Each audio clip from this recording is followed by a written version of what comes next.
Бүгінгі видеода қан қысымының дәрісіз ему туралы айтатын боламыз. Қан қысымын дәрісіз емдеу бұл барлық қан қысымы жоғары адамдарға сәйкес келе бермейді.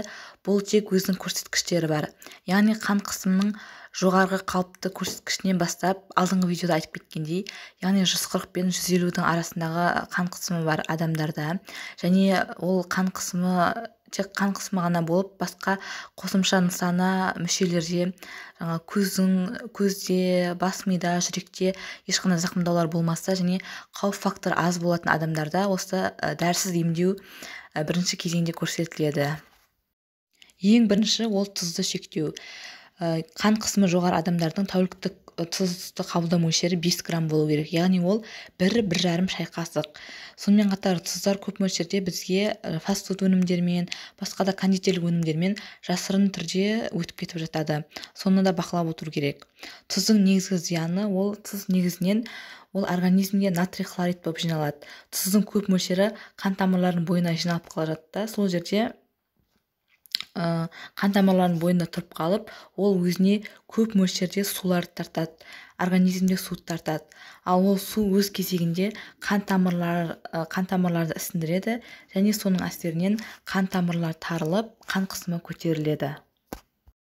Екінші ол салмақты қалпына келтіру, әсіресе висцералды семіздік кезінде. Бұл кезде іш аймағында көп мөлшерде май жиналып қалады, ал ол майлар лептин деп аталатын гормондық зат бөледі. Бұл лептин өз кезегінде бауырға зиян тигізеді және организмде зиянды бос май қышқылдарының өндірілуін жоғарылатады. Сонымен қатар бұл кезде организмге пайдалы холестериндердің, яғни жоғарғы тығыздықты липопротеидтердің азайып кетуі болады. Сол себепті ер адамдарда бел өлшемі 102 сантиметрден аспау қажет, ал әйел адамдарда 88 сантиметрден аспау қажет. Осыны өлшеп гиподинамияның алдын алу қажет. Яғни қимыл қозғалысты көп жасап, артық салмақтан арылып күтіну қажет. Үшінші дұрыс тамақтану. Яғни күнделікті рационнан майлы тамақтарды, фастфудтарды алып тастап, оның орнына клетчаткаға бай тағамдарды және күніне 400 грамм көкөніс пен 300 грамм жеміс-жидек жеп отыру қажет. Сонымен қатар кем дегенде аптасына 1-2 рет балық тағамдарын жеу қажет. Және жержаңғақ, қызанақ сияқты тағамдар да жүрекке, қан тамырларға жақсы әсер етеді.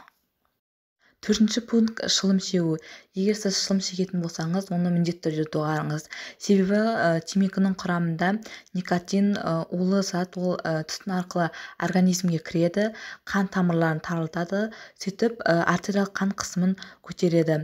Бұл өз кезегінде темекі шекпейтін адамдармен салыстырғанда қарағанда жүректің ауруларын, инсультті, инфарктті, жүректің ишемиялық ауруын, атеросклероз сияқты ауруларды 70 есе сізде жоғарылатады темекі шегетін адамдарда.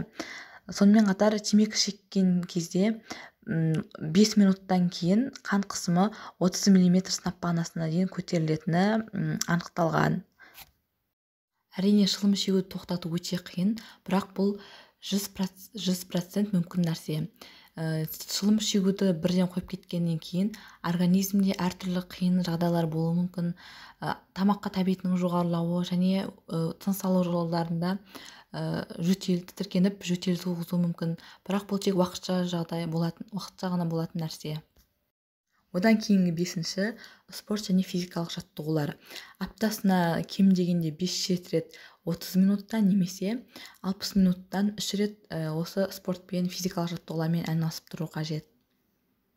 Одан кейінгі алкоголь өнімдерін ішу. Ол жүрекке өте қатты күш түсіреді.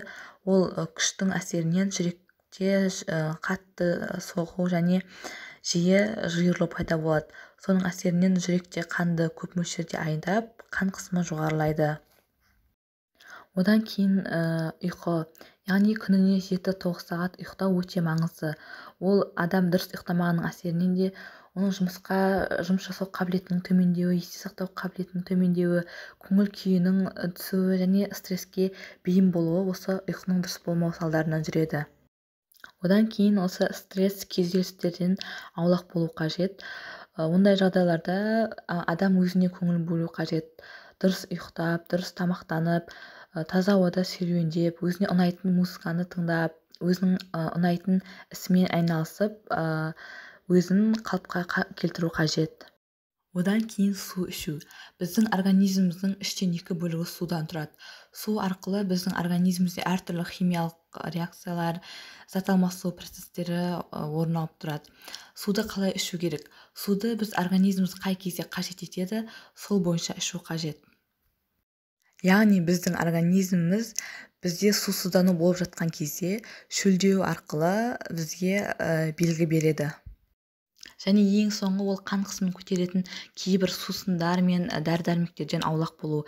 Яғни кейбір газдалған өнімдер, сонымен қатар дәрі-дәрмектерге келетін болса, стероидты гормондар, стероидты емес гормондық препараттар, оральды контрацептивтер, жаңағы мұрынға тамызатын әртүрлі тамыр тарылтқыш тамшылар, сонымен қатар құрамында фенилэфрин, псевдоэфрин бар әртүрлі суыққа, жөтелге қарсы препараттар да қан қысымын көтереді.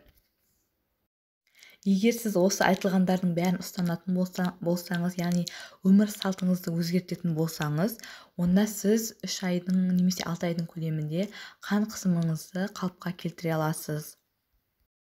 Ал дәрі-дәрмекпен емделіп жүрген қан қысымы жоғары адамдар да осы 10 критерийдің барлығын ұстану қажет. Себебі емделу деген тек дәрі ішуден ғана тұрмайды, адамның тамақтануы, спортпен айналысуы сияқты өмір салтын да өзгерту қажет.